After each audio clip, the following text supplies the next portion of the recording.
আজকে বাদ এশা ওনার জানাজা হবে ধানমন্ডি ৭ মসজিদের, যেখানে মসজিদটা আছে ৭ নম্বর রোডে, সেখানে। তারপরে ওনাকে রাখা হবে ওনার বাসাতেই। আগামীকাল সকাল ১১টায় হাইকোর্ট প্রাঙ্গণে ওনার দ্বিতীয় জানাজাটা হবে।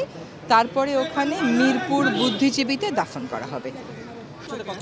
জি, কথা হয়েছে। ওনার ছেলে, ওনার স্ত্রী, ওনার ভাগনা সবাই এখানে আছেন।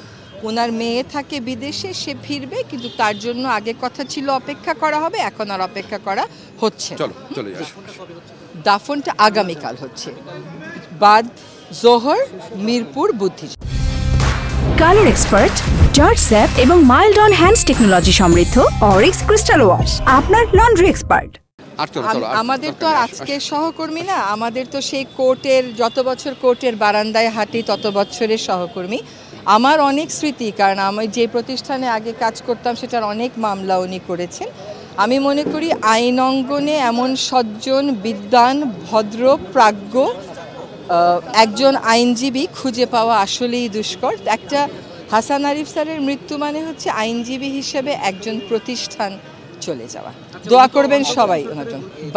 বাকিটা পরে, আজকে থাকে চাইছি। একটা কথা বলি, উনি উপদেষ্টা পরিষদের সদস্য হিসাবে আমাদের সবচেয়ে অ্যাক্টিভ, সবচেয়ে উদ্যোগী উপদেষ্টাদের একজন ছিলেন।